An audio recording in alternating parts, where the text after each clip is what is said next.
Well, I'm going to go ahead and start. I got a loud enough voice that I can carry. I just want to welcome all of you here. It's a great honor to have all these distinguished players, coaches, and the Hall of Fame class for 2023. So with that, I'm going to turn it over. At the end, we got some housekeeping to do with the players and the chaperones and getting them all their gifts. I'm sure some of you realize that there's a coaches clinic going on right over there. It's kind of builds the ambiance of this event, but it gives you, we're really fortunate to be here. That's one, together, two, and share a lot of great stories and journeys through coaching and through playing and some friendship. So with that, I'm going to turn it over to Joe Kuhn, who's the president of the Coaches Association. Coach Kuhn.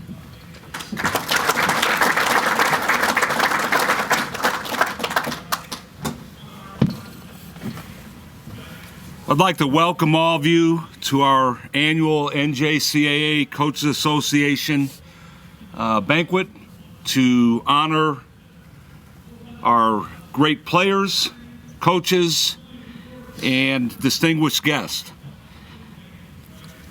It's an honor and privilege for me to stand in front of you as our president of the association. There's a lot of familiar faces in here, and it's what makes it a great fraternity. I've had the opportunity to coach against many of you as players, as coaches, and it's just been great again to come together. We're here to honor our sophomores, our All-American players, to recognize the success that you guys have had in 2 years at a great level of basketball, the NJCAA. We're here to congratulate our National Coaches of the Year. And knowing several of you and coaching against you, congratulations. We're here to celebrate the inductees into the Hall of Fame. And again, congratulations to each of you. We recognize everything that you have done to help promote our great game. It's a great night because I see so many coaches, again, in a fraternity that we can come together and share a great night together. With that said, I need to thank a couple people, the NABC, for their partnership with us. It continues to grow, and it allows us to get better and better at the things that we're doing, not only for our players, for our coaches, and expanding our game. I'd like to recognize some people here tonight. Past President Joel Wooten. Joel, where you at? Joel's back there. Past President Todd Franklin. Todd. Brian Holbright from Kilgore. We've got Tim Sanquist from Kirkwood. Past President John Spezia. And I have a special thank you to Coach Spezia for his, if you know John, you know that John loves the NJCAA. He loves the coaches, he loves the players, he loves everything about it. And all the nice plaques that we have over there are because of Coach donating those to our association. So thank you, Coach, very much. Chidi Ochi, our attorney for our Coaches Association. And then Tom McDonald, our executive director. Tom, again, most of you know Tom is one of the most tireless workers, promoters of not only all of our great players, our coaches, our game. He has allowed us as an organization at our level, the junior college, to continue to grow and advance and provide opportunities for a lot of us. So, Tom, thank you. With that said, again, I'd like to welcome everybody here. Thank you for coming. Again, congratulations to all of our award winners tonight for a great season. Thank you.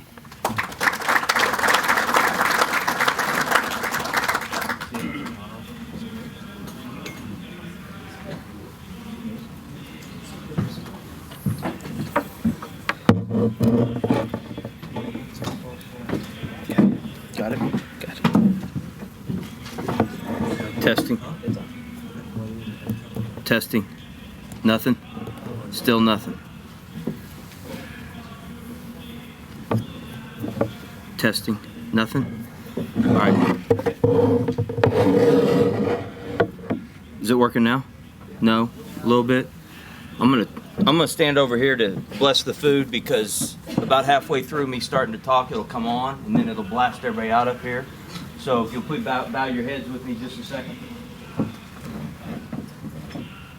Dear Heavenly Father, we just thank you for an awesome opportunity to get together, to celebrate, to be a part of the end of these student athletes' careers at the junior college level, for the opportunity for them to showcase their talent one more time tomorrow afternoon, for the opportunity to be with these Hall of Fame inductees and their families, and to celebrate the time that they've spent helping the young men at the junior college level and what they've given to the game.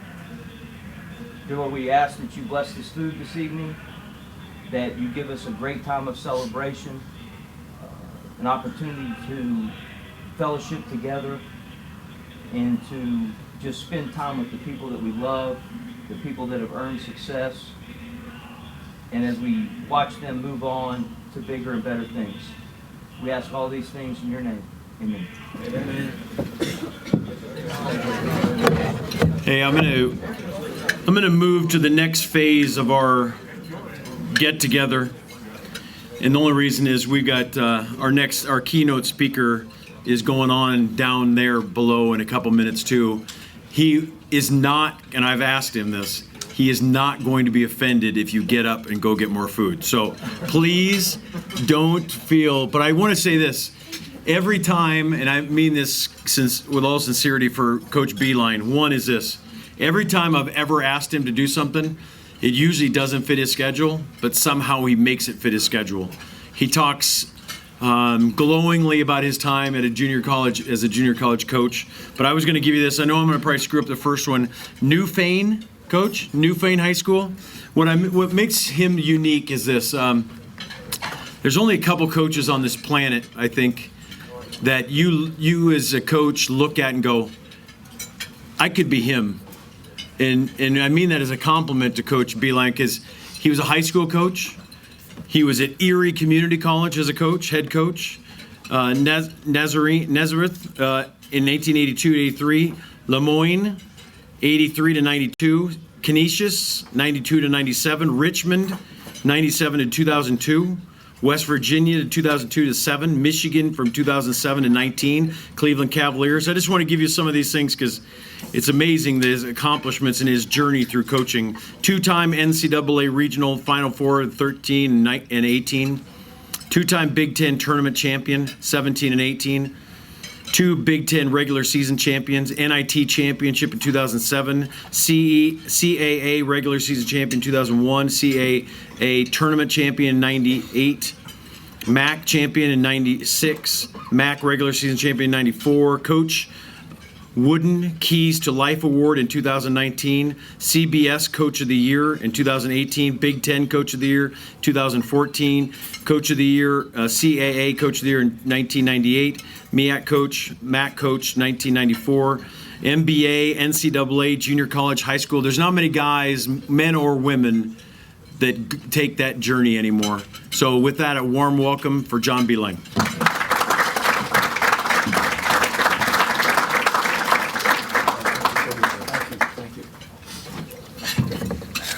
Yeah, I'm not really dressed right for this, but I'm going down there to sweat in a minute, so I hope you'll allow me to come up here like this. Now, this is thrilling. When Tom first talked to me about this, it's a great idea. I congratulate the Hall of Fame inductees. It's fabulous with the time and efforts you put in as a player, as a coach. It's amazing with everything. The players, being a coach at that level for 4 years, and recruiting, I know, right, how competitive it is to be recognized like this.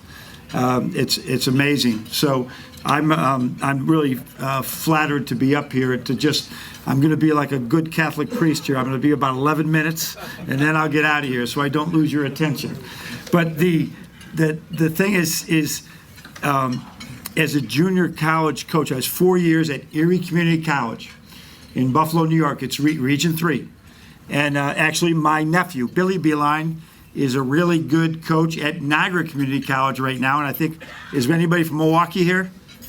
I see they have somebody getting an award, right? Didn't you beat Niagara Community College in the playoffs? I thought they lost to Milwaukee, or I thought you beat them, right? And he's a very good coach there. But I coached there 45 years ago. And I have a text chain on my phone of 12 guys that played for me during that time. And we still stay together. One of their moms but died the other day. She was 95. And everybody hit back to their fellow teammate. These dudes are all, I was 25 at the time.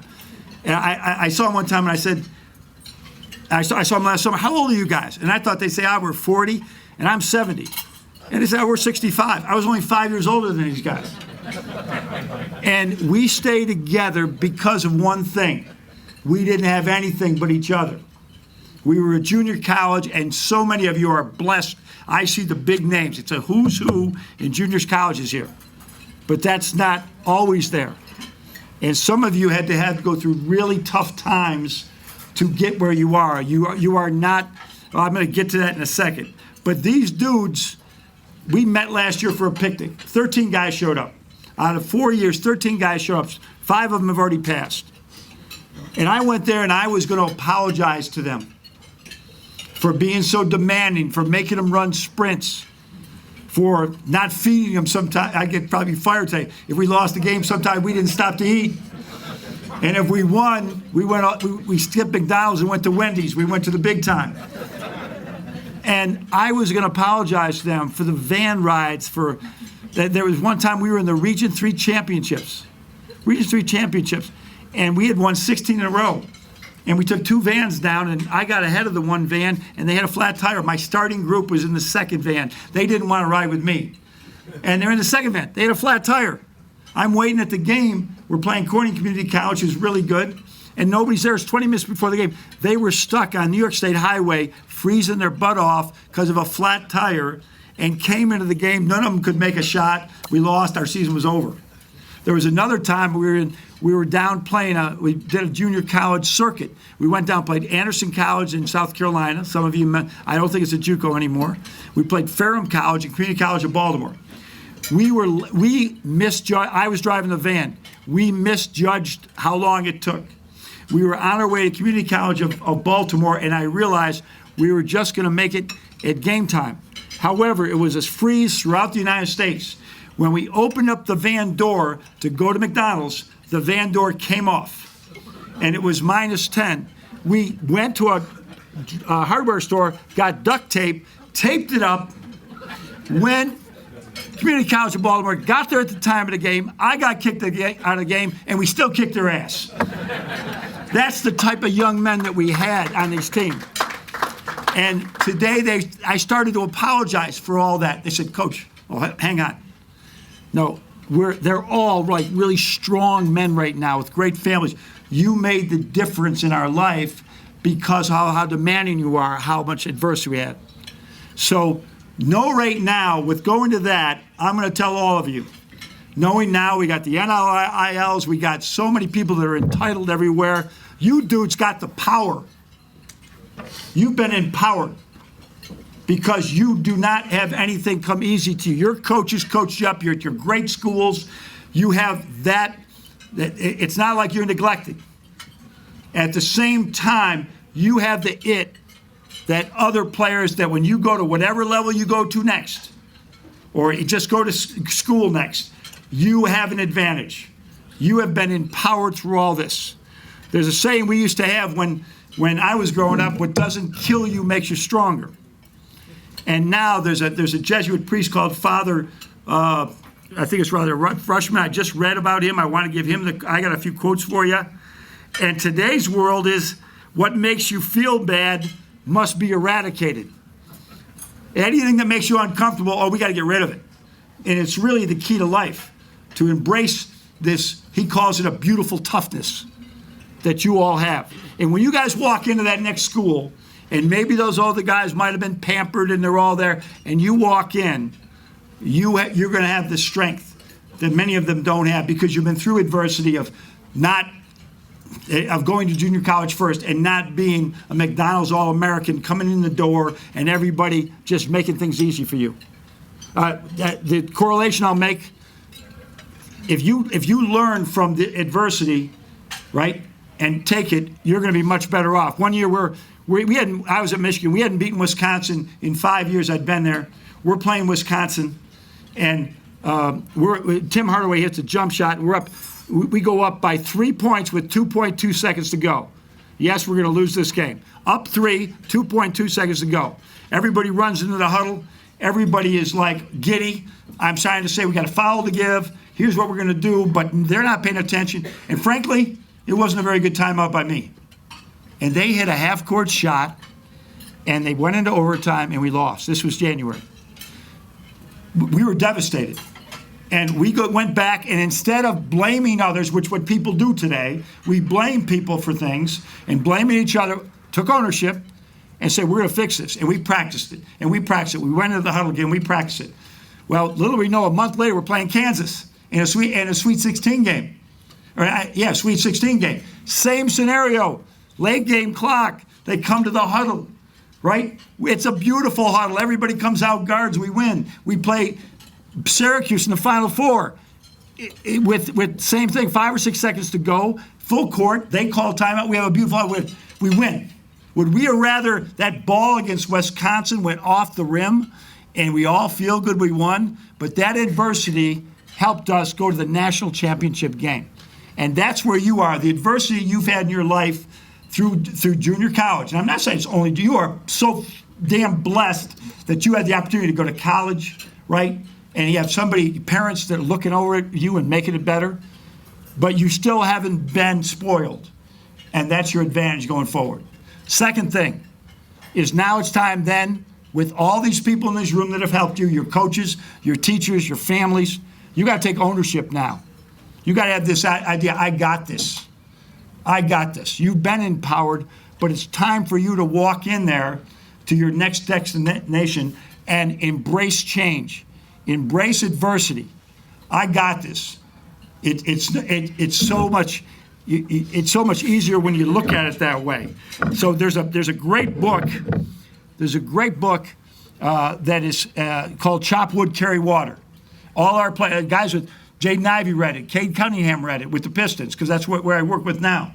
And it's all about, right, taking ownership of your life, doing the next right thing, and in a process. And it says in there, there's 2 great quotes. One is, success does not come to the chosen few. Success comes to those who choose well. And now you have a chance to take ownership of your life and choose well. You just want to do other things, and you're not going to make the right choices, you will not make it. You think you're going to go to the next college, and you're going to work hard, and just working hard is going to make it, but you're going to make bad choices. Everybody works hard that makes it. Nobody doesn't work hard. So you say, I'm working hard, I don't know what's happening. Everybody's working hard. Every person. You have to do the intangibles off the court, in classroom, listening, film study, to make it better.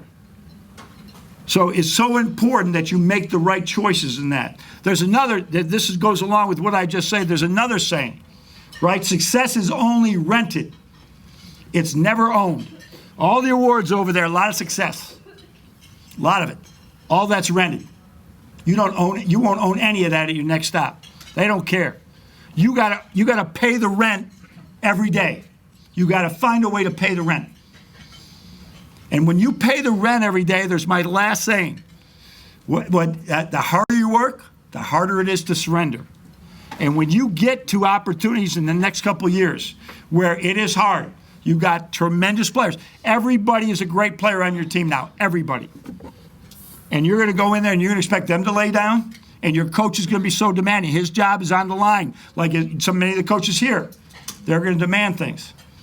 And you have to say, no, I'm working hard and I'm going to go through it. And the tougher it is, the better I'm going to be. I'm just going to embrace change. I grew up on a farm. And what you do every year is you prune things to make it better. So you take a peach tree and you take peaches off. Otherwise, you have a bunch of peaches like this. You prune it, you get big peaches. I have azaleas in my house. Every year, I let one grow and it gets uglier every year because I never prune it.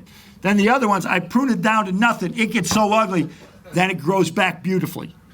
So every time you get pruned, say, oh yeah, now I get it.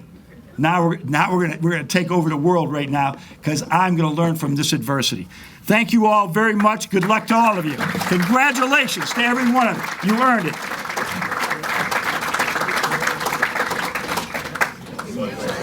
Now we will introduce the players for this weekend's tournament team, beginning with the North team. Players, we ask that when you come up, get your certificate, stay up here for a team photo as well. From Louisville, Kentucky, representing John A. Logan, Kurt Lewis.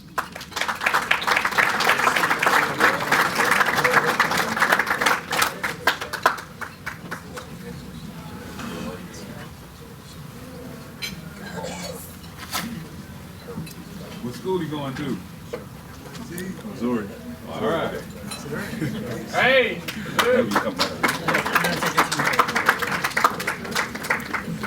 From Milwaukee, Wisconsin, representing Iowa Lakes, Jeremiah Burke.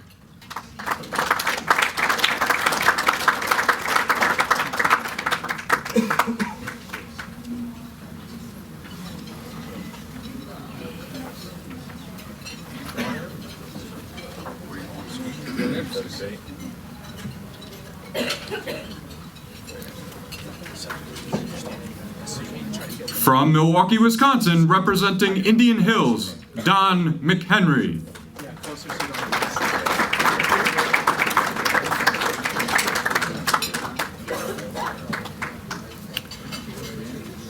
He might be traveling. Yep. From Fort Myers, Florida, representing Florida Southwestern, Jadrian Tracy.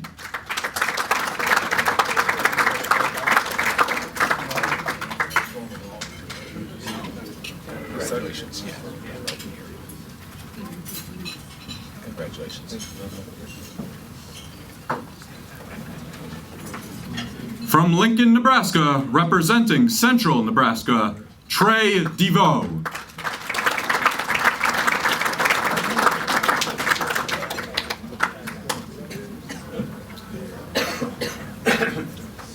Congratulations.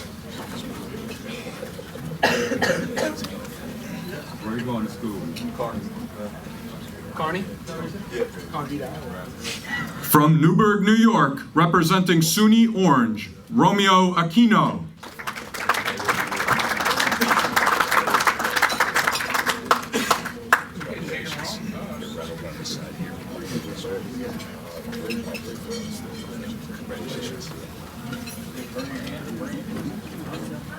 From Hackensack, New Jersey, representing Brookdale, Kevin Mateo.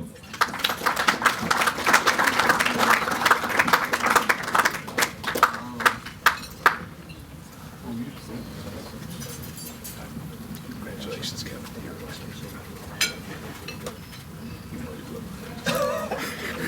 Hey, Joe, make him speak up. Oh, with the school?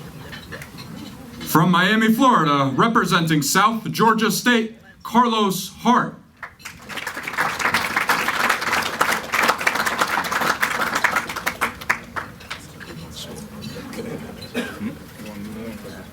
Going to New Orleans. All right.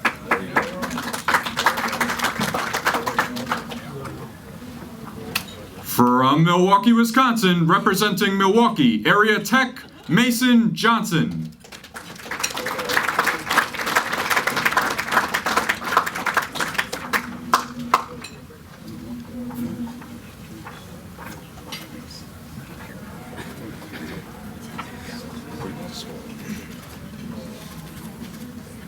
Congratulations. Undecided at this moment. From Farmington, Utah, representing Southern Idaho, Rob Whaley.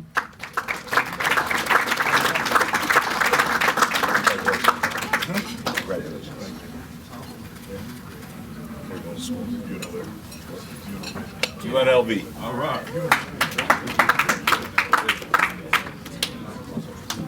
From Raleigh, North Carolina, representing Sand Hills, Brian Quiller.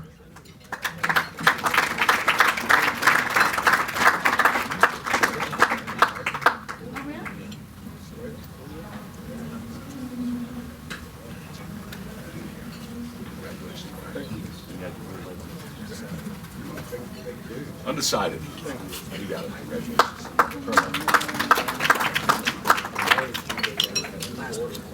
Lastly, from Houston, Texas, representing Miles, Blessing Adeshbe.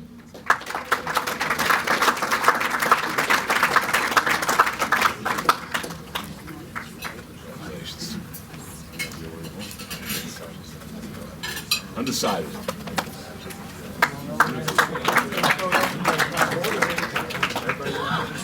And now the two head coaches for the North team. From Milwaukee Area Tech, Randy Casey.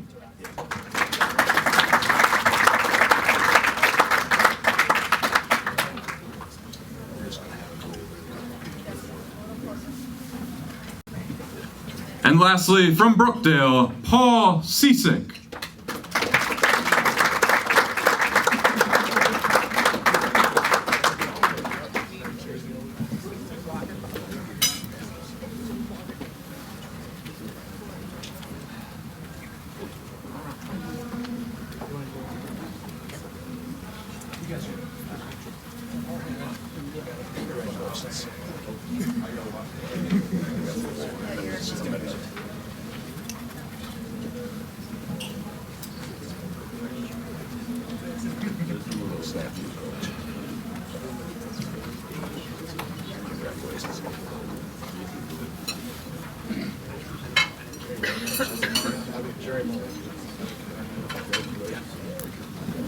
And now introducing players from the South team.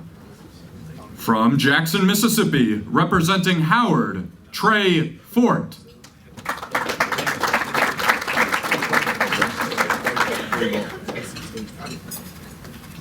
Mississippi State. There you go.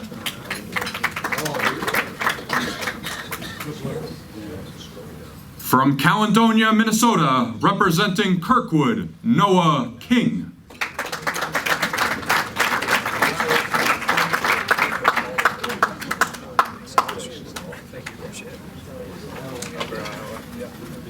Upper Iowa. Good job.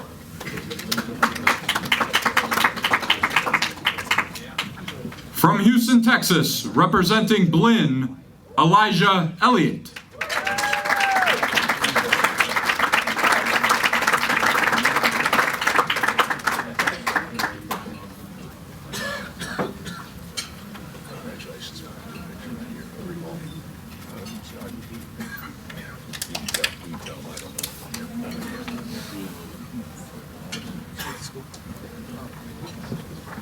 From Chattanooga, Tennessee, representing Walters State, Michael Hogue.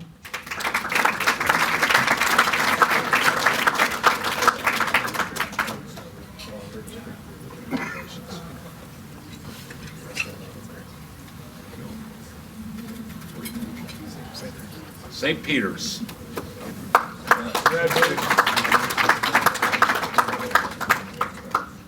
From Waynesboro, Pennsylvania, representing SUNY Sullivan, Jay Alvarez.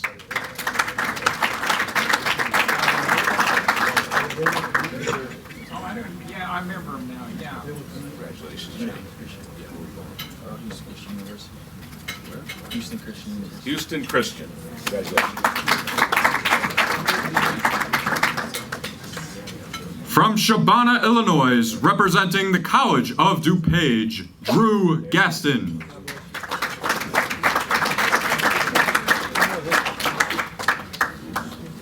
He's undecided.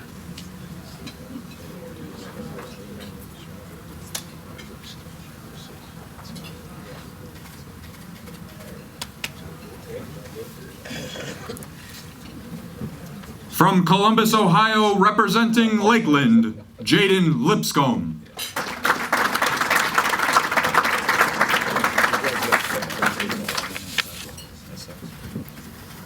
Undecided. Congratulations.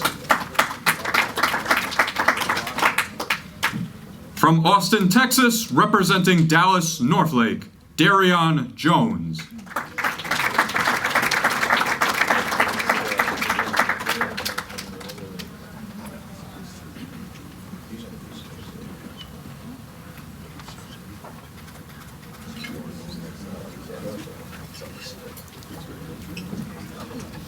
From Cypress, Texas, representing Dallas Richland, Ed Trahan.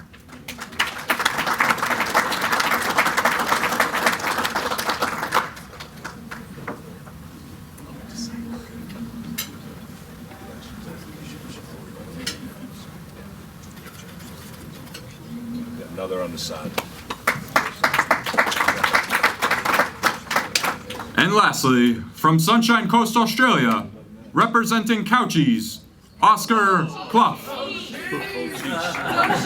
Coochie, I'm sorry.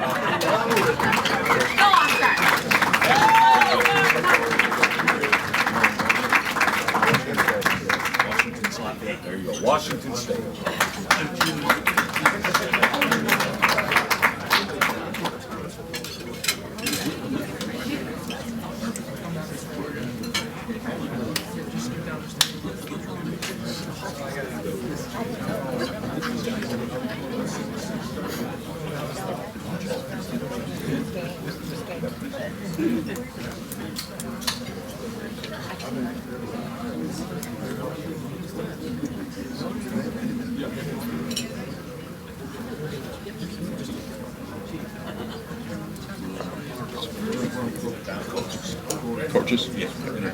Coaches? And now the coaches for the South team, from Blinn, Scott Schumacher.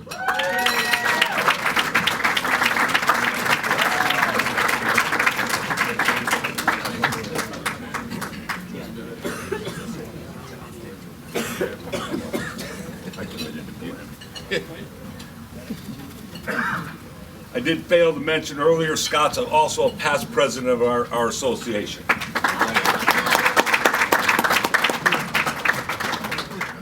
And last but certainly not least, from Coochies, Jerry Carrillo.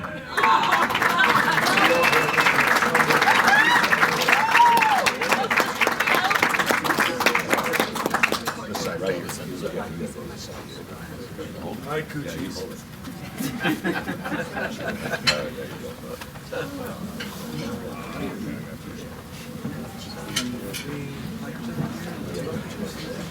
Do you want to do coaches players?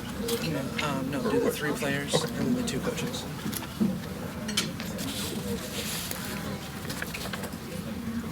And now we will be introducing the Players of the Year. The NJCAA Division I Player of the Year is John A. Logan Kurt Lewis. Lewis led the national champion Vols in scoring while scoring in double digits in all 4 games of the 2023 NJCAA Division I National Championship. He will be playing for the University of Missouri next season.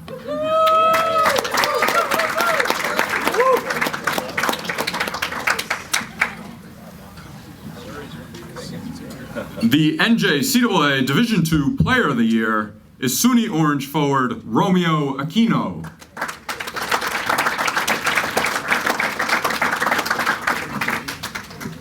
Aquino led SUNY Orange to its best finish in school history, reaching the Final Four before being eliminated by champion Milwaukee Area Tech.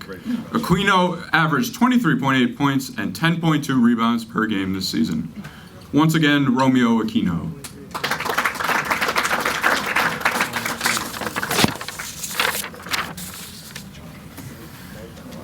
And lastly, the NJCAA Division III Player of the Year, Kevin Mateo from Brookdale.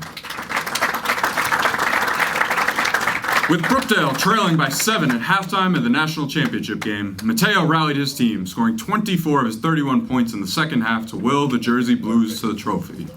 Once again, Kevin Mateo.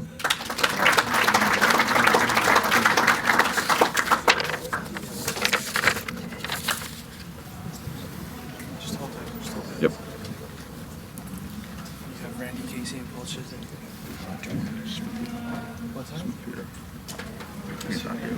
Which one's that? Okay. Yeah, he's not here. Yeah. You can announce it. Just say he's not here.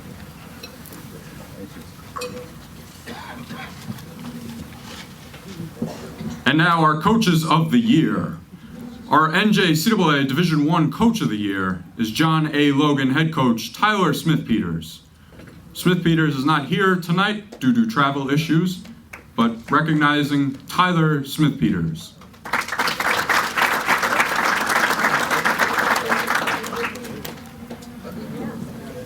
And the NJCAA Division II and National Basketball Coaches Association Coach of the Year, Milwaukee Area Tech head coach Randy Casey.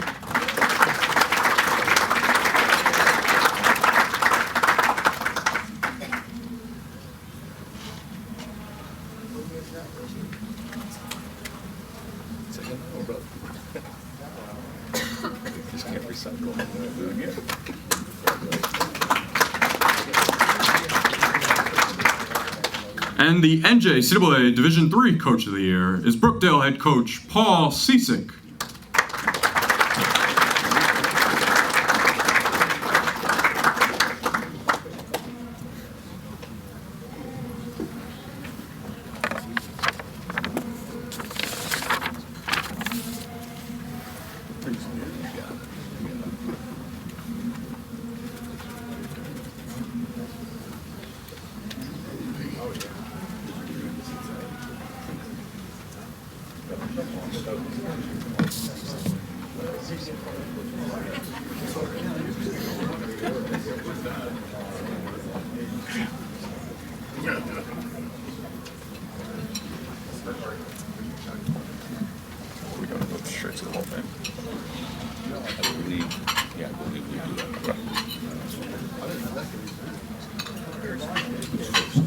You're first, so we're doing Larry first. We're doing Larry first, so I'm just going to introduce you. Okay, so you're not introducing your area. You can just introduce me to. Yeah.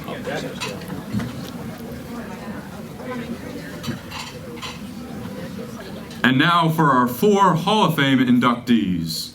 Now welcome to the podium NABC President Joe Kuhn.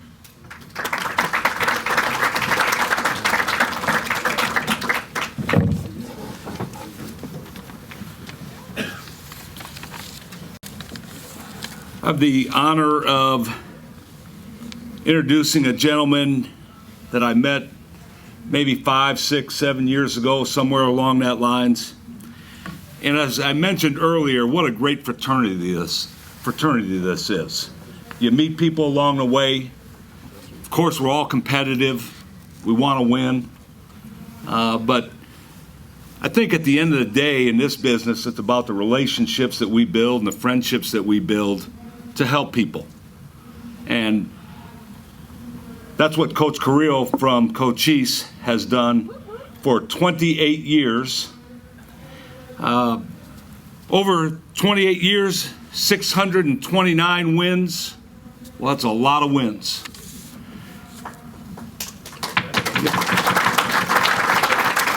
He's led the Apaches to 25, probably 26 consecutive region playoff appearances, including Region 1 championships in 2000, 2001, 2011, 2015, and 16.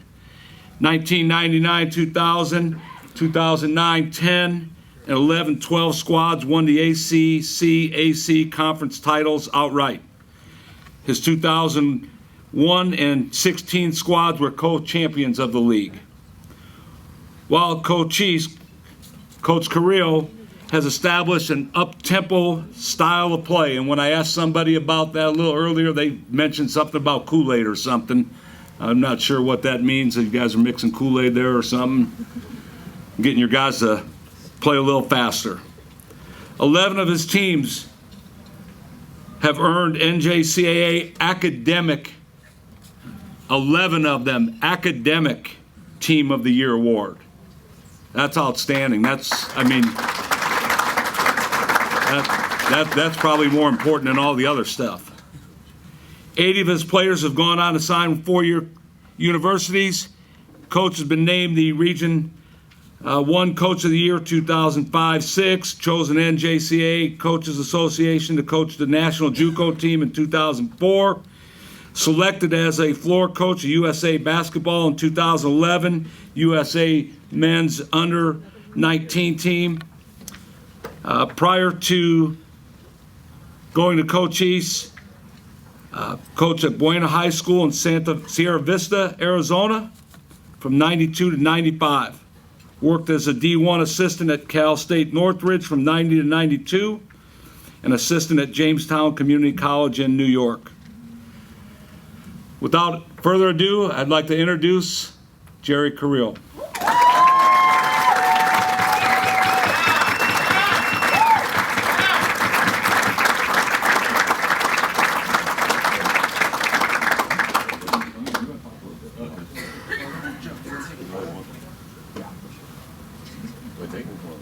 Photo? Thanks. Damn.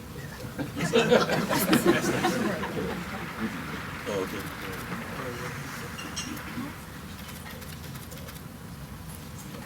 okay. Okay. Well, thanks, Joe. I know most of these guys that are playing the game tomorrow don't really want to hear old guys talk, but Jerry Mullen goes last, so hopefully he talks a long time. I want to thank this coaches committee for putting this on, and I'm very humbled for this award here. I know you guys work really hard, really hard, and there's some apathetic junior college coaches in this country, and you guys just grind away, and what you guys do is really cool, and how hard you work is really amazing. But I just want to just thank a few people. Coach East College has been 28 years. It's a we organization, and we've been doing it for 28 years, and we've had a lot of fun. I want to thank Bull Hall for hiring me, and President Rottweiler for allowing us to be successful and win. As the coach at Glendale Community College says, we're very good relative to our league. Unfortunately, the NJCAA hasn't been too kind for us the last couple of years. Oscar's helped us win a lot of games, almost 60 games in 2 years, but couldn't get. Would love to have kept. We haven't had a chance to get past the round of 16 national tournament, but we've done some fun things down at Coach East, and it's been a great experience. I'd like to thank my family for coming out, and I'd like to thank my brother Ken for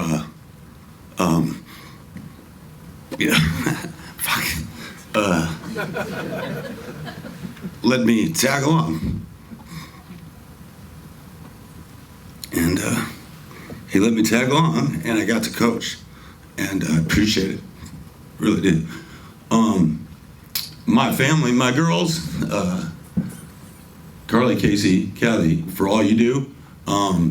You guys, coaching, being a junior college coach is just different. I mean, you're not a Division I guy.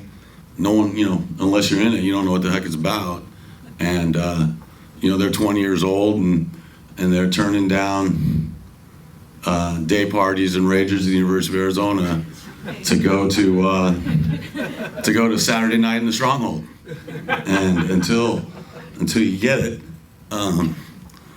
Saturday night in the Stronghold is fun.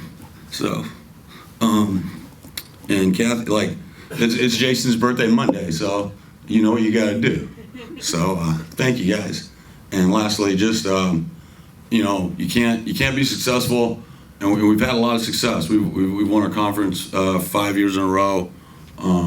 We were 40-2 in the last couple of years, and it's been fun. But I got a former assistant of mine, Steve. My first assistant that ever coached with us, Steve Kane's here. He flew out from Staten Island, and he started 8 zillion years ago, and it's back when there was no Division II, where we were all junior colleges, and you started getting this thing going. We got Jay Collins, best friend here, who played for me, and Jeff Saab played for me and coached with me. And Jason Hopkins, he's been with me last couple of years as an assistant and played. And these guys, he just got a head coaching job at a junior college in Washington. And we've had a lot of guys come through as assistants that have been able to be head coaches. And so we're really, really proud of that. But lastly, just the players. We've had great players.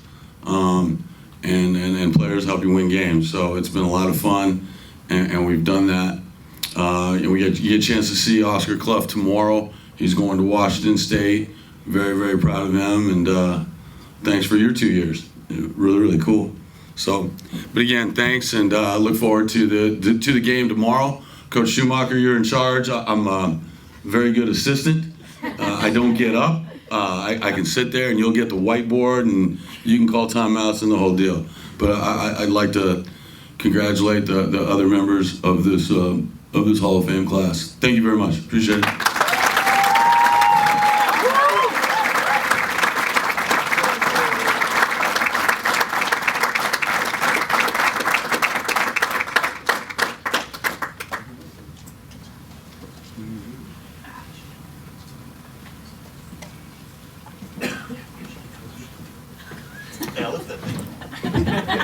You might need this. That's nice. Thank you.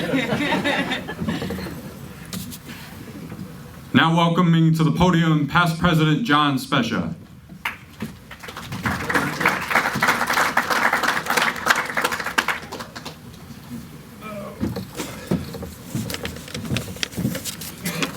Sean, I'm going to tell you a quick story. A good friend of mine, Jim Shepard, used to be the voice of the Fighting Illini, and he's doing the game in the stadium. So Illinois is playing in the stadium first time, and it's Duke and Illinois playing.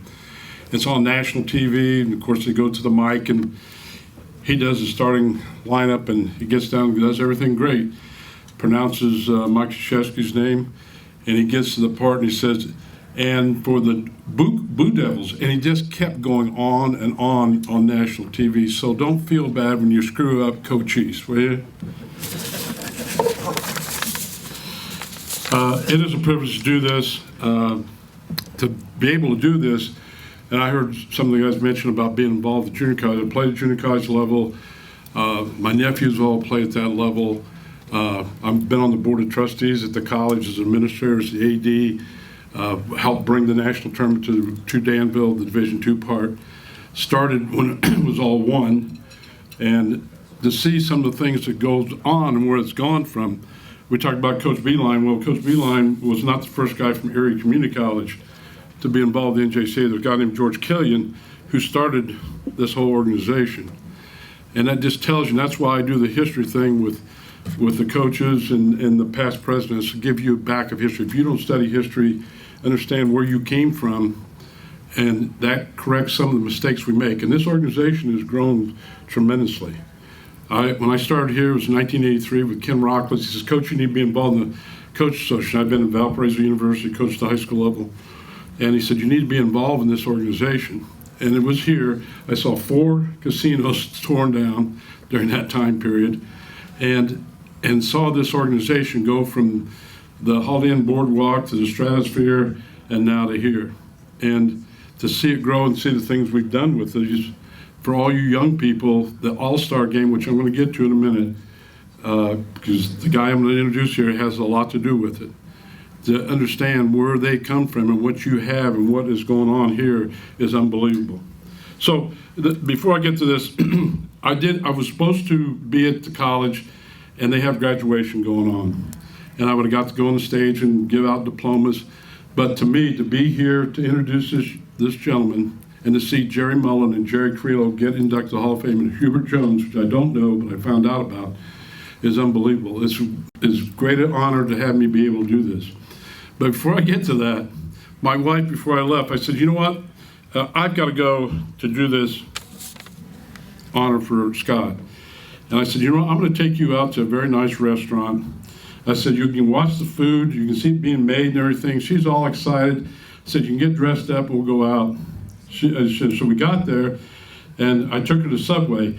That's when the fight started. How many of you guys ever slept on a couch? That's where I was at. Here's what I want to do. How many people, anybody here have been in the military before? If you have, just raise your hand if you've been. Thank you very much. We have, because of you, we have these freedoms to do what we're going to do. How many people, the ladies here, are nurses? Somebody's been involved with second response. Any of the nurses have been here? Raise your hand. Nobody? Okay. How many grandmothers are here? Raise your hand. There we go. Give them a big hand. How many mothers are here? There you go. Give them. How many coaches' wives are here? Raise your hand. Come on. Now, they're the unsung heroes of everybody because they got to come back and listen to us complain about how we got beat or how that official made a bad call or why Joey didn't pass the ball to Jimmy or whatever may be the case. So those wives do a tremendous job. And I'm going to lead into one before I get to him. Scott Schumacher. This is how I met Scott Schumacher. Wayne Baker then was executive director, and Dan Sparks and Jay Harrington were involved with the Coach Association. He said, Coach, we got somebody that's wants to be involved with the Coach Association. So he introduced me. This guy's got a cigarette in his mouth, and I've never seen a guy chain smoke as fast as this guy did. And I said, and he had this long drawl. It was a Texas drawl. I wasn't used to it. I'm from the Midwest. So that's how I got to meet Scott. And I'm saying, what is this guy, what's he all about? I'll tell you what he's all about.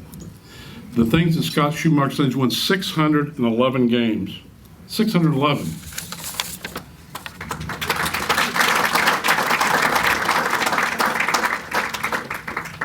Years in the coaching business.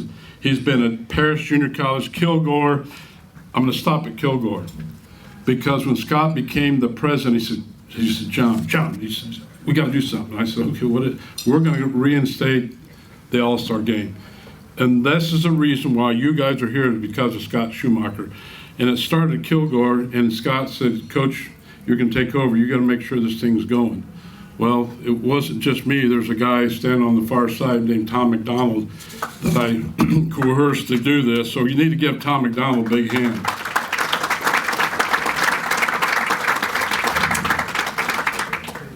And that's why it's got to be where it's at, and the people that's been involved in this All-Star game, because of Scott Schumacher's dream. And I promised him we'd keep it going, and we have.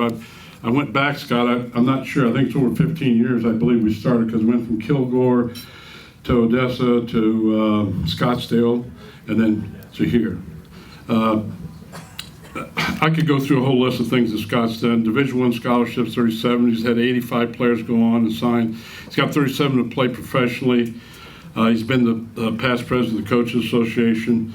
He's been at Blend the last 11 years as the AD and the basketball coach. He's been with USA Basketball. Now, I am going to tell a quick story. Lisa, could you stand up? Where's Lisa at? Give her a big hand. I'm going to tell a story about Lisa now. This means a lot to Scott and Lisa because this is where they got married. Is that right? Yep. And with them is his daughters, and son. Would you stand up? It's Ross, Lana, and Alex, right? Is that correct? Correct. Yep. Is Ross here? No. Nope. That tells you a little bit about that whole family and what this means to them. Going back to Lisa real quick, Scott goes and takes the team to Antigua in an All-Star game in Antigua. And of course, Wayne Baker says, you can't lose any games. And so we made sure, and Todd, we took our own officials. That tells you anything when we went to the island. So we took our own officials. And they do make a call at the end of the game that helps us win the tournament. Right, Scott? That's correct? We had problems with the uniforms, and guess who washes the uniforms? Raise your hand. Lisa. So, it comes, all the things he's done, he has been a great friend. I think the world of him. I had two people that are from the Danville area came to me, and in fact, I just saw them here about a week ago, and they go, boy, that coach at Blinn, he's really energetic. He's really outspoken. He's up and down the sideline. And I said, you mean Scott Schumacher? He said, yeah. The West family just think the world of this guy, and they should, as I do too, and I hope all of you understand what he has meant to the NJCAA. That doesn't say anything. Jerry Creelo, if you saw where he has to play at and some of the things he has to do, it's unbelievable what you've done with your program, Jerry, and I don't think everybody understands that. And Jerry Mullen, unbelievable. I don't think anybody realizes all the players this gentleman has helped us with over the course of years. I could call Jerry and he'd call me, and if you talk about somebody helping young people, that guy deserves a big standing ovation because he has helped so many junior college players and coaches beyond belief. Without any more ado, Scott Schumacher.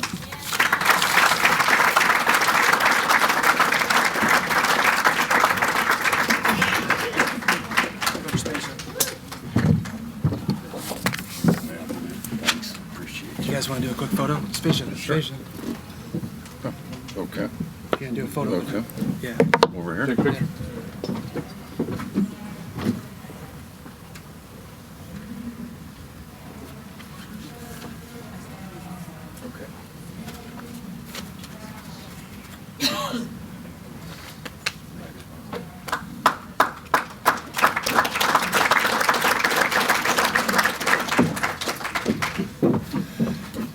I don't want to scare anybody, but I'm going to pull out my notes here for my speech. I know that Jerry winged it up here. I was impressed with that, Jerry. But I need to make sure that I have my notes in front of me, and I also, unfortunately, need to wear some reading glasses. I'd like to thank John for the introduction. I know that he made some arrangements to be here, and I appreciate that. First people I'd like to thank my family. I have 3 brothers. My brother Todd, he's not there. He's probably over at the cookies. My brother Tim and his wife Kelly, y'all can wave. There you go. My other brother Tom and his wife Lisa, their daughter Eliza. I'd like to introduce my father, Robert Schumacher.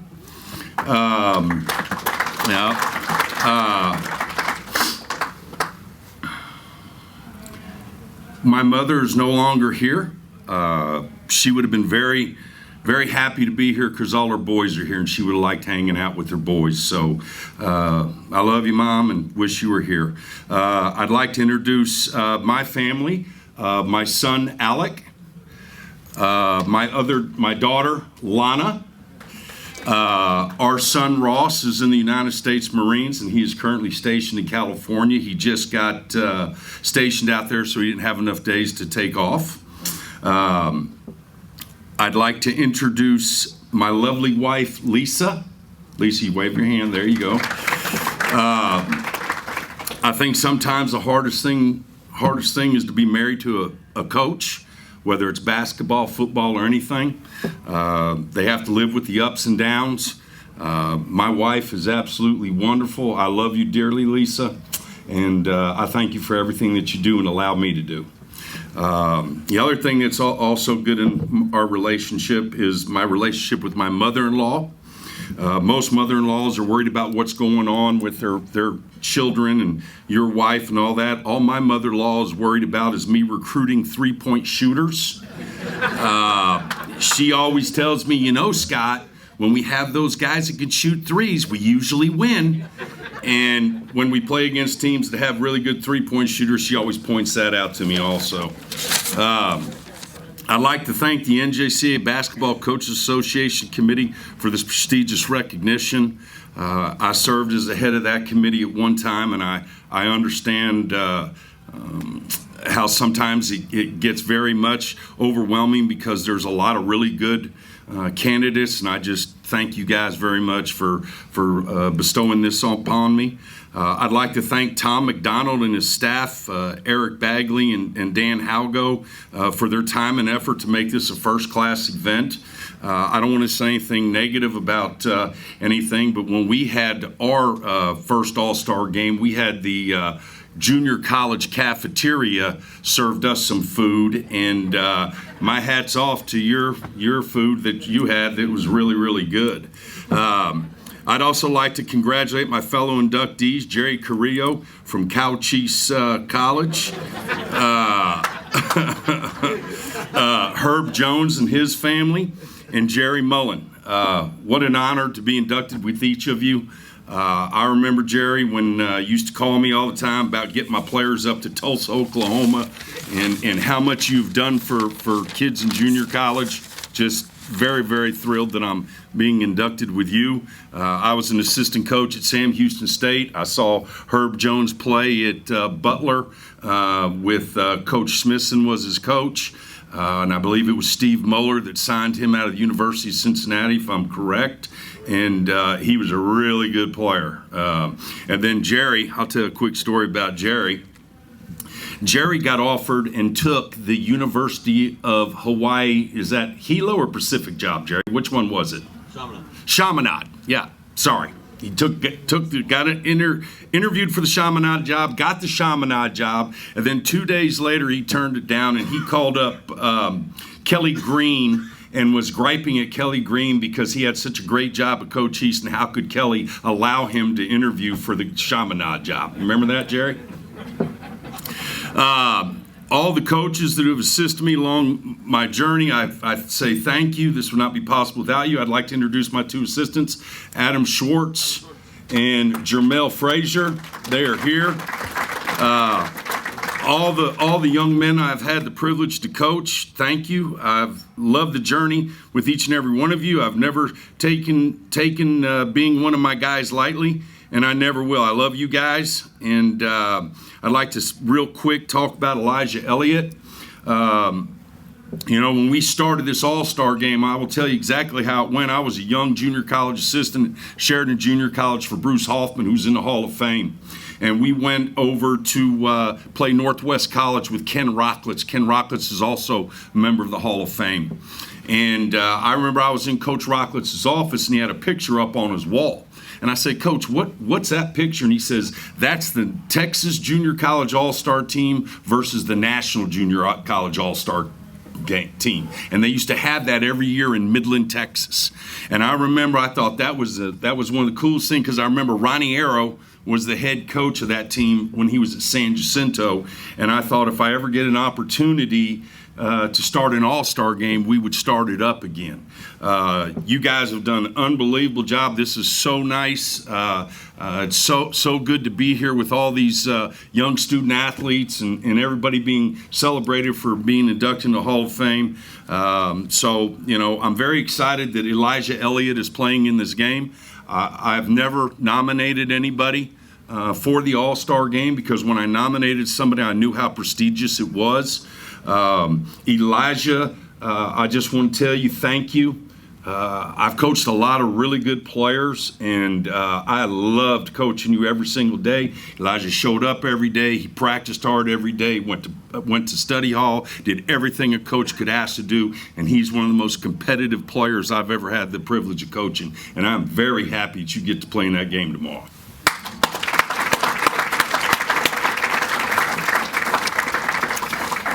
Then I'd just like to say thank you to a few people, and I'll head out of here. I'd like to thank Wayne Baker for allowing me to be part of the NJCAA Coaches Association. I think what sealed it for me is I was getting ready to get married to my lovely wife, Lisa, and they had an all-star practice for a team that was going overseas to New Zealand, and it was at Mineral Area. I got in my car and drove the 11, 12 hours up so I could be at the practices. I was there, then I drove back down, jumped on a plane, and went and got married to my lovely wife. I'd like to thank Jackie Knowles and Winston Nicholas out of New York. I'd like to thank Bill Spear, Jay Parker, Tom Hudson, Vic Trilly, Bruce Hoffman from Sheridan, Vernon Horton from Jacksonville College, Larry Brown at Sam Houston State, Danny Casper, Jim Moffitt, Don Wilhelm, Jim Campbell, Dr. Frank Thornton, Terry Stenbridge Sr., without Terry Stenbridge Sr. and Jim Campbell's never give up attitude, I would have never had the opportunity to be at Kilgore. Dr. John Richmond at North Dakota State College of Science, what a tremendous president he was, and I really enjoyed working for him. Dr. Harold Nolte at Blinn College, and last but not least, Dr. Mary Hensley, our chancellor now at Blinn College. I'd just like to finish with this. I love being a junior college basketball coach. I went to junior college. I lived in the dorms in a junior college. I ate in the cafeteria in the junior college. I believe the value in the education that you receive in a junior college. I tell my players all the time, fellas, I have my bachelor's degree, my master's degree, and hours towards my doctorate. I got 2 English at Temple College. I got 2 history at Temple Junior College. I got 2 government at Temple Junior College. I got a speech at Temple Junior College. So junior college is a good thing. We always use the thing when we go out recruiting that going to junior college is like going to the swimming pool when you dip your foot in the side of the pool and you feel how cold the water is. That's going to a junior college. If I would have gone to Southwest Texas State straight out of high school, I would have done a triple flip off the high dive and sunk right to the bottom. So I appreciate that. My goal has always been to be a head junior college basketball coach and athletic director, just like Bruce Hoffman. I used to watch Bruce Hoffman and say, that's what I want to do.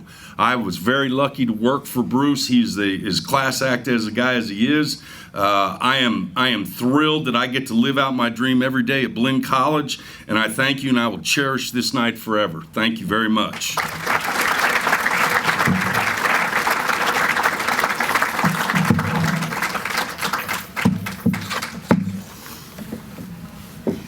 I'm not going to forget my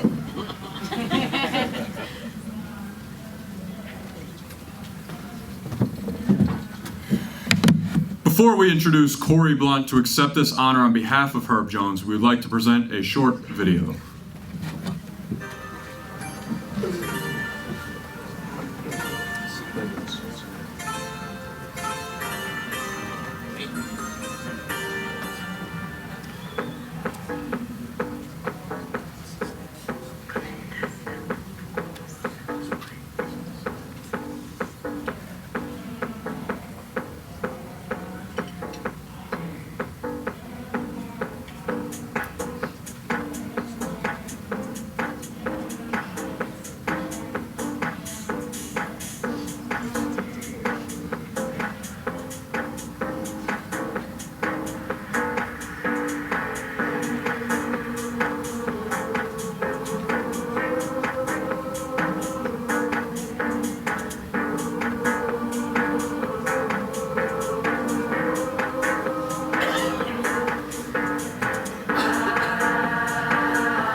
Now introducing Mr. Corey Blunt.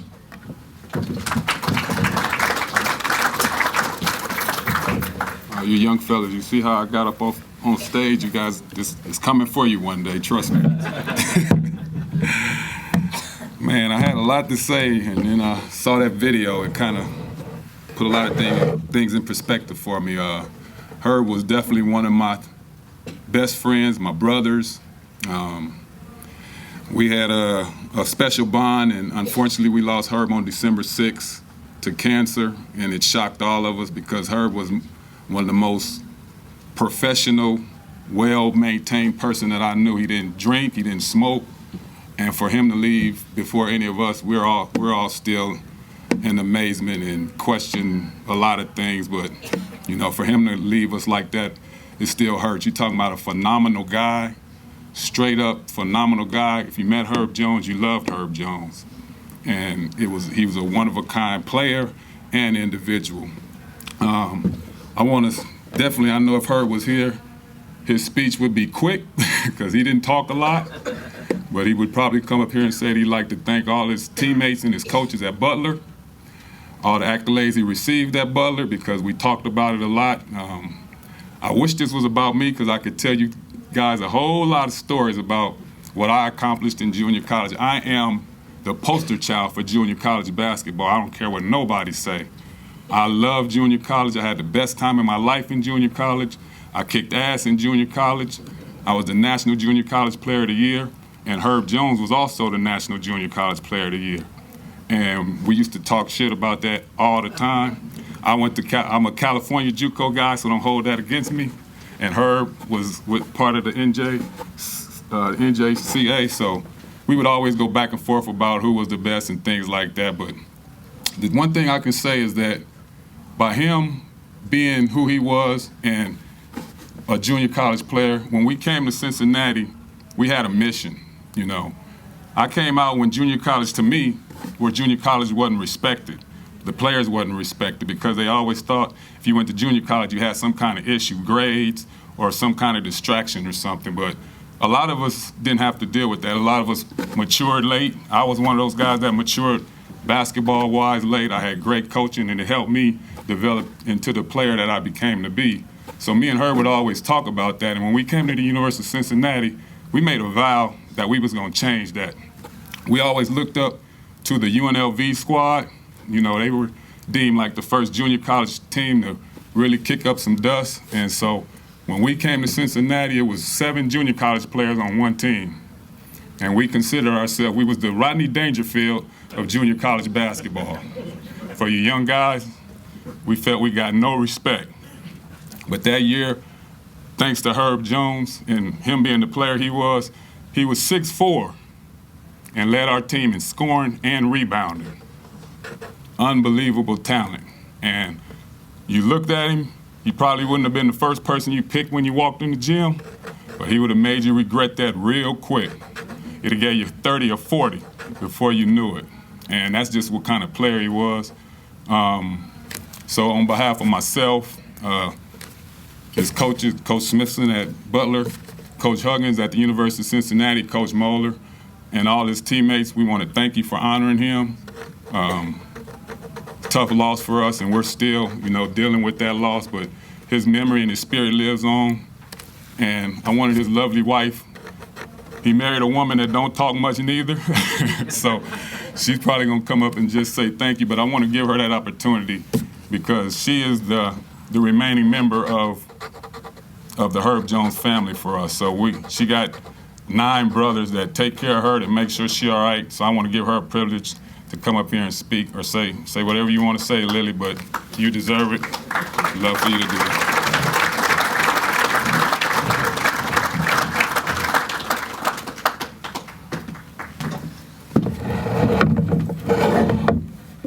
Hi, thank you for being here this evening.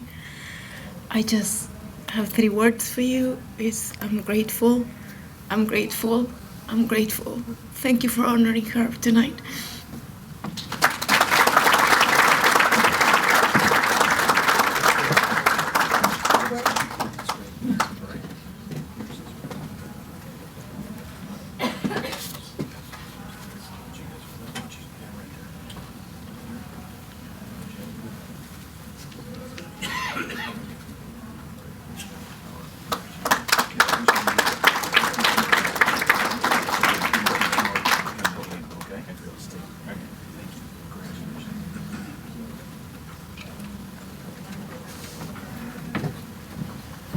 Now welcome to the stage, Tim Sandquist.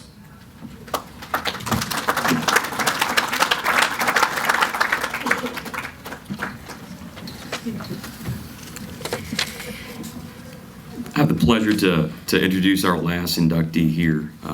He's been mentioned by almost everybody that's been up on this stage.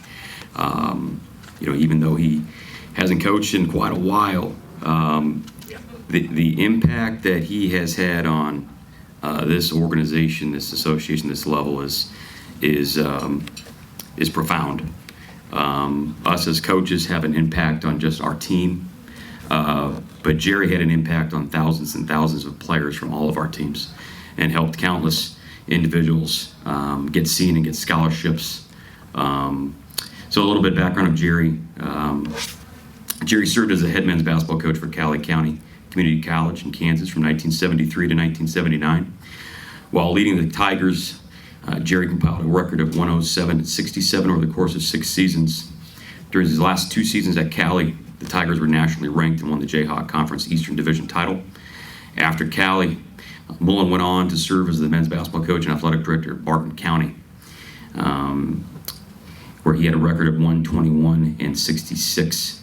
After Barton, he retired from coaching in 1985. Since then, Mullen continued to have success and a career in athletics, and in 1985 founded Mullen Sports, a junior college scouting service that I'm sure many of us in this room have used before. Okay. He then incorporated that into Mullen Sports into now Mullen Sports Enterprises with summer camps, shootouts, and junior college scouting. Mullen Sports Enterprises sponsored the Top 100 JUCO Camp, which is a high-profile team tournament and shootouts for unsigned players. It's my pleasure to welcome to the stage the last inductee of the class of 2023, Jerry Mullen.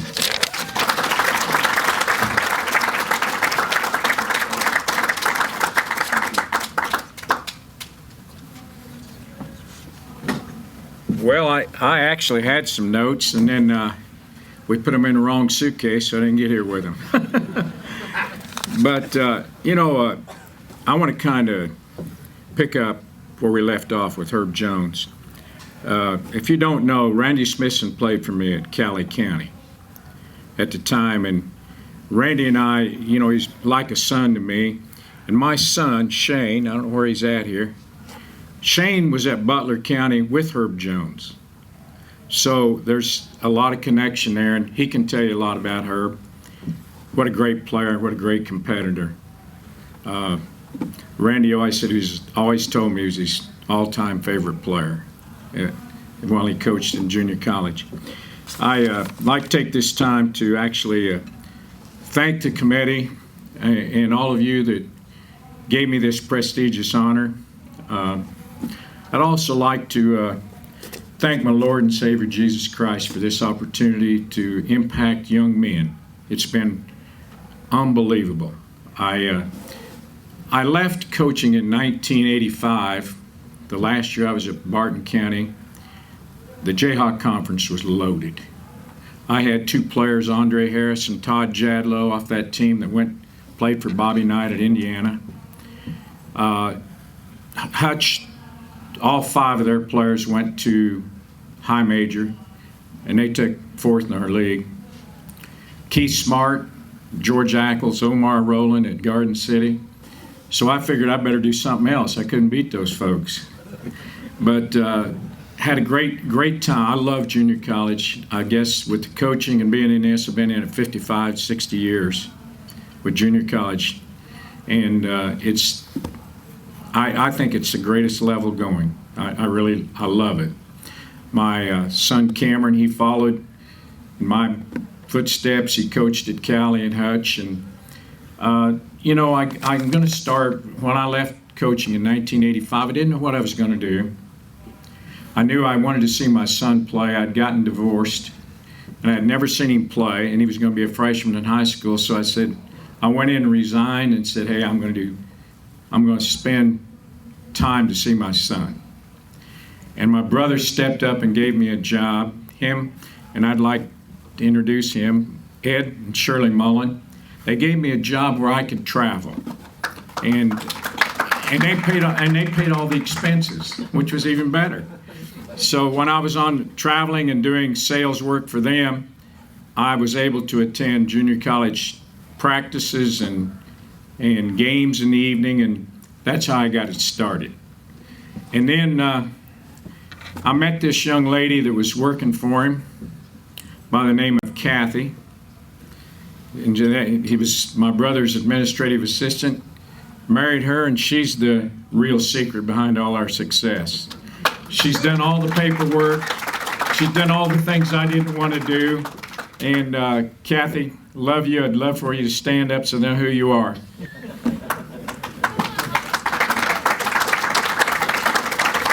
But she, through the 35 years we were in the business, she handled all the paperwork, and most of the coaches in here know who she is. So, and then after starting this scouting service and starting events, we proceeded to enlarge or expand, and we started having Rick Ball was actually the first coach to ever have junior college camps, and John knows who I'm talking about. And so Rick always said I stole his idea, which I probably did. But we started our camps in Tulsa, Oklahoma, at Oral Roberts University. I'll never forget, Cletus Green, who's Steve and Kelly's dad, called me, and Ken Trickey was the head coach, and he said, "Hey, I'd love for you to bring it to Tulsa to Oral Roberts." And so we went down and visited, and that's how we started, and we started our camps down there. And the next year, Trickey got fired, and I got a call from a young coach, and he said, "Hey, Jerry," he said, "I know you're having a camp at our place. What can we do to enhance it?" And that young coach was Bill Self. And Bill had just gotten the job at Oral Roberts University, and we continued our relationship at Oral Roberts for approximately, I think, between 15 and 20 years. But I needed assistance to evaluate players all over the country, because we kind of did it the old-fashioned way. We went out and saw players, met their coaches, and I said, I can't recommend somebody that I really haven't seen. Because I'm going to tell you a quick story. I got the job from Barton, or left the job from Barton and started this service. And a guy by the name of Seth Greenberg called me.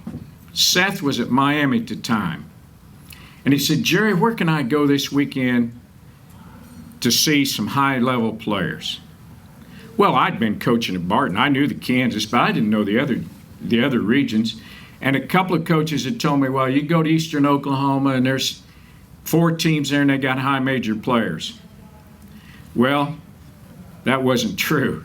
Seth called me from the gym, and he said, "I don't know who in the heck told you there was high major players, but I came a long ways to get to Eastern Oklahoma, and there's not a player here that can play for us." So I learned a valuable lesson. You go see him yourself. You lay eyeballs on him. And I had a young man, about 26 years old, that stopped by my house, and he was eager to help. And this young man is a big part, has been a huge part of Mullen Enterprises. For 22 years he worked for me. I love him to death. I'd love for him to stand. Brad Franz.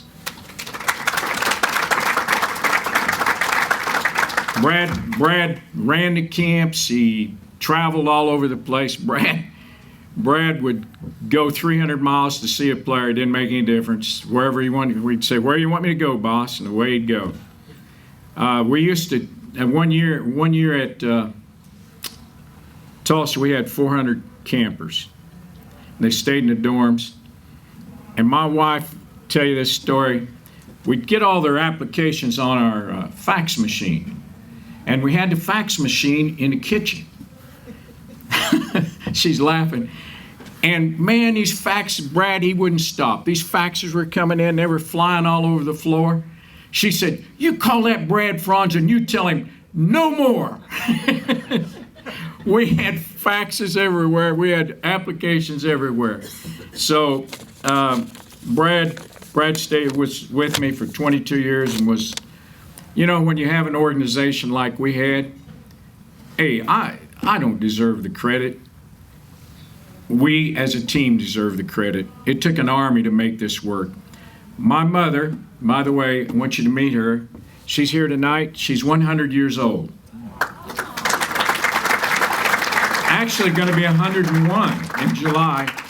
She had worked my camps, and my sister Kay, and they're sitting over here, worked my camps until she was, how old were you, Mom, when the last camp you worked? What year did you have your last camp? Well, I don't know. If I knew that, I could tell them. It's about 4 or 5 years ago. I was probably 95. She was 95. She's the best gatekeeper I ever had. She's the only one that wouldn't let Bill Self in unless he paid. And Bill still used to love her after she got on him. He'd come in and take a picture with her every time we had camp. But anyway, both of them have been vital in our camps. They worked our camps for years. My son Cameron then left Wichita State after being a manager down there for Turgeon. Worked at Cali and Hutch and called me up and said, hey, I want to go to work. He's been tremendous. He worked for me for 12 years. Where's Cameron at? I want Cameron to stand. He's now coaching in high school in Florida. And as you can see, I've got a tremendous support system here of family. I'm going to introduce the rest of them here real quick because I don't want to spend a bit. My sister Jeanette and her husband Ernie are here. I introduced, I think, Shane before. They've all worked in some capacity in our camps. Son Chad, stood over there, wave at him, Chad. And my daughter Jamie and her husband Mark. So I think that's pretty much my whole family. Lance, wait, I had a special deal here for them. Him and his wife dealt with the college coaches for years and years because they were the ones that distributed the packets and all the information. They were invaluable. I can't tell you how much we appreciated all the work they did for us. Where's Lance and... Oh, they're back there. Okay. Stan, Lance and Jancy, his wife, worked with us for... How long did you work for us, Lance? How many? Huh? The whole time. The whole time, huh? Whatever. Anyway, as you can see, it took a whole army for us to do this. I want to tell I can't tell you how much the Coaches Association and committee, how much this means to me to be honored, but for all the people that have worked for us and have helped this happen. And like we was talking, Brad and I was talking today, when we had this camp, we weren't just interested in a showcase. We were interested in helping these young men get scholarship opportunities. And even though I no longer have a certified scouting service nor charge for it, I still send out information on kids just to help them because it's really rewarding. I'm the one that's got all the rewards. I truly love what I've done. For an old man, I'm still hanging in there and still trying to do a little bit of it. I'll just tell you that in closing that it's, you don't know how honored I am with this. Almost brings me to tears. And when I watched this of Herb Jones, it brought back a lot of memories of my coaching and coaching Randy. And you got a lifetime relationship with these players. That's what it's all about, isn't it? Relationships. Thank you. I really appreciate it.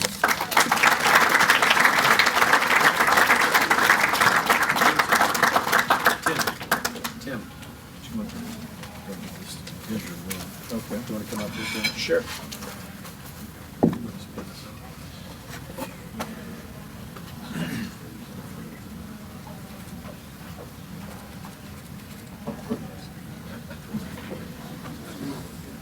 Yeah, that's great. That's great. Thank you. Yeah, we'll get it tomorrow. Sure. Thank you. Thank you. Very good, Jerry.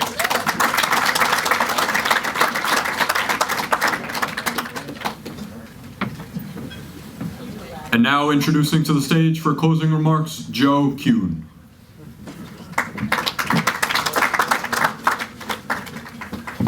Again, we want to thank everybody for coming tonight. I'm going to bring Tom up here in just a second. We have a few housekeeping things we've got the players and coaches for tomorrow to take care of. But again, I want to thank the association for everything that you guys do to help us continue to build our brand. It's just getting better and better. Tom for his leadership and guidance as we just continue again to grow and provide more opportunities for all of our coaches, for all of our players. This is the greatest level there is. I was at an event just recently, and I loved it when the D1 coaches said, man, we got to build a new team every year. I'm like, you're a junior college coach now. Yeah, exactly. Except you make more money than all of us. But hey, this is a hard level. It's a great level. It's a rewarding level. And again, thank you everybody for coming out. Jerry was really humble with what he was saying. Jerry came to a practice of mine, and that player ended up with a scholarship to Avila, Adam Short. Yes. And then another player to Avila, and another player to Avila, and another player to Avila. So on that one trip, we ended up with about 5 guys on really good scholarships. And again, that's what it's all about. And congratulations, Jerry and Scott, and for her. Again, Tom.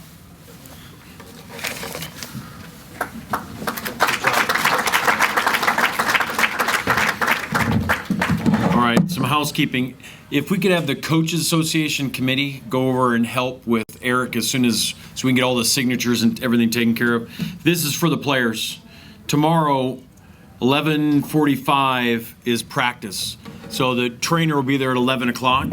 So if you could make sure you're there, I'll be standing in that entryway, so we take you right down the back way into where the trainers and the locker rooms and all that. They got 50 minutes. North is first. Am I right, Eric? Eric?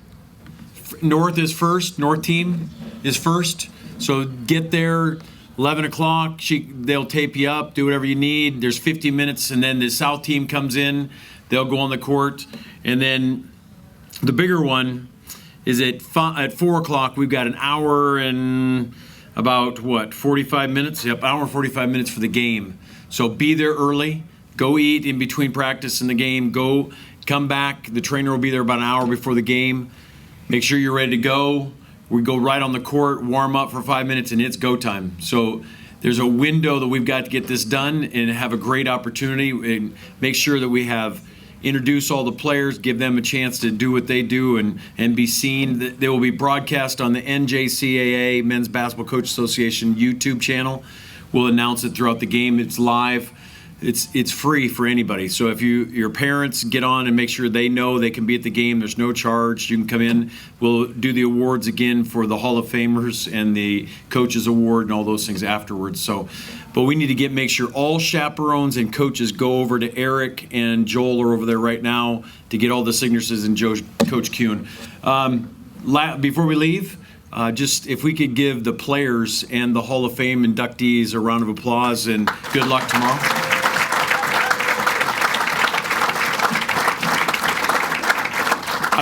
Last thing for 2 things. One, and the committee, if you could give them a round of applause for what they've done. I'll just say this, we've been really fortunate that over the last 10 to 15 years that Ed Janka let us come here. Ed Janka passed away last week of a heart attack. He was a great, I would say, ambassador of basketball. I mean, across the board. Division 1, 2, 3, junior college, I mean, every high school, youth. I mean, he probably impacted more people in basketball than probably anybody ever. But I just want to say, if you could take a second, just think of a guy like him that we really talked about being in the Hall of Fame. And he'll never get that opportunity. And what I'm saying is, all of you that are going to play tomorrow, you have an opportunity. But are you going to be ready for it? You know, don't let an opportunity. It's a game. It's an all-star game and all that stuff. But it's an opportunity to put the ball on the court. And how many us guys that are 58 or whatever, we would love to play one more time. You got an opportunity tomorrow. Just take advantage of it and have a great time. All right. Thank you for everybody. Safe travels. Enjoy tomorrow. Halftime. Last thing.